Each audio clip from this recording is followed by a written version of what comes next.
Have you ever opened your investment account, looked at the balance, and felt like the progress was painfully slow? Maybe you've been saving for years. Maybe you finally crossed $10,000. Maybe even $20,000 or $30,000. And yet, when the goal is $1 million, those numbers can feel almost meaningless. It can feel like you're barely moving. But here's something almost nobody explains about building wealth. The journey from $0 to $100,000 is actually the hardest stretch of the entire path to $1 million. Not the middle, not the final stretch, the beginning. And once you cross that first six-figure milestone, something surprising starts happening. The timeline to your next milestones begins shrinking faster and faster. In other words, the closer you get to $100,000, the more the math of compounding begins working in your favor. And when you see the numbers behind it, the entire journey to $1 million suddenly looks very different.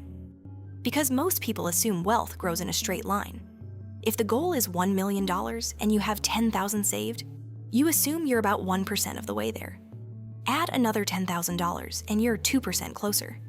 It feels logical. But wealth doesn't grow in straight lines. It grows exponentially. And that misunderstanding is exactly why so many people quit investing too early. They look at their balance after a few years, see modest growth, and convince themselves the system isn't working. In reality, they're simply stuck in the slowest phase of the compounding curve. Because when you actually look at the math, something very strange happens. Imagine two people who both decide to start investing at age 25. They aren't finance experts. They aren't earning huge salaries. They simply decide to invest $100 every week. That's about $400 per month. Nothing extreme, just consistent discipline. Now assume those investments grow at an average annual return of 8%. Historically, the stock market has averaged closer to 10% over long periods, but using 8% keeps our numbers realistic. So here's the question. How long do you think it takes to reach the first $100,000? Most people guess 5 years. Some say maybe 8. But the real answer is closer to 12 years. 12 years of consistent investing just to reach that first six-figure milestone. And this is exactly where most people give up. Because during those early years, the progress feels painfully slow. Out of that $100,000 portfolio, about $62,000 came directly from your own contributions. Only around $38,000 came from investment growth. In other words, during this stage, you are doing most of the work. Your paycheck is building the portfolio. But once that portfolio reaches $100,000, the math begins shifting in a powerful way.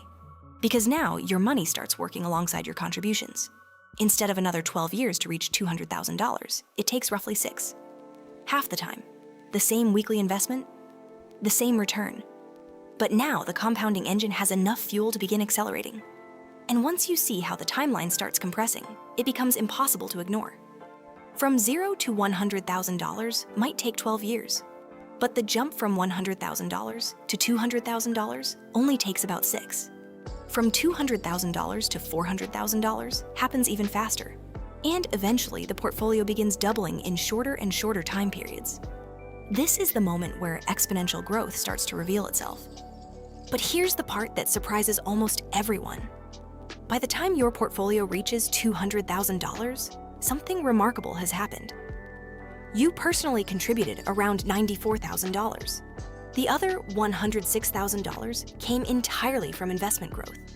For the first time, the market has contributed more money than you have. Your investments are now doing more work than your paycheck.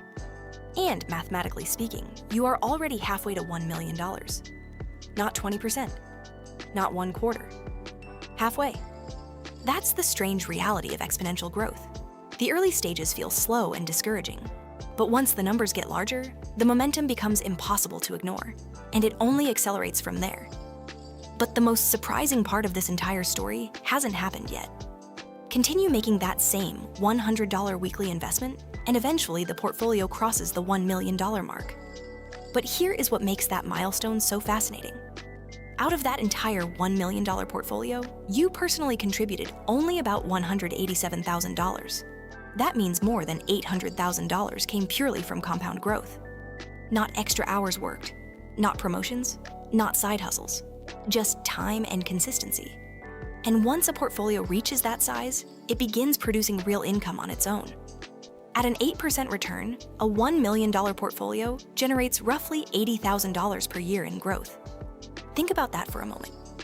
Your investments are now producing income comparable to a full-time salary. And the only reason that became possible is because the compounding curve finally had enough time and enough capital to accelerate. Now, when people hear numbers like this, the first reaction is usually skepticism. What about market crashes? What about recessions? What about inflation? These are all real concerns, but history shows that long-term investors actually benefit from volatility more than they suffer from it.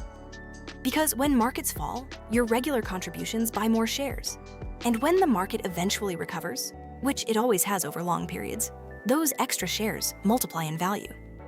The investors who panic and sell during downturns miss this recovery.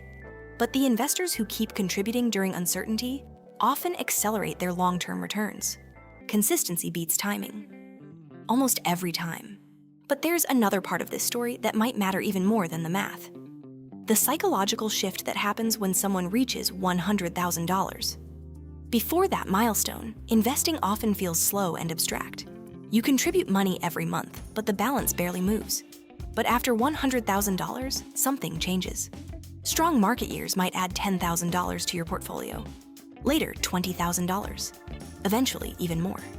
For the first time, your money begins growing faster than your contributions, and that momentum becomes incredibly motivating.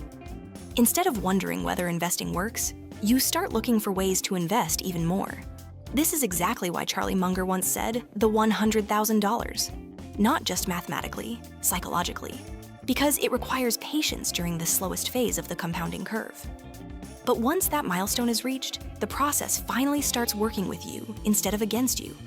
And that milestone creates something even more valuable than wealth. It creates options. Options to change careers. Options to invest in opportunities. Options to make decisions based on what you actually want, rather than what your bank account forces you to do.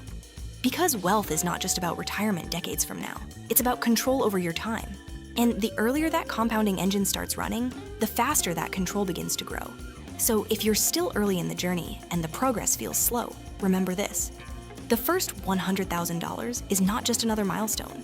It's the turning point where your money begins doing most of the work for you. And if you want to see exactly how much you should be investing every month to reach milestones like $100,000 even faster, watch the video on your screen next. Because understanding compounding is powerful, but knowing exactly how to accelerate it can change your financial future even sooner.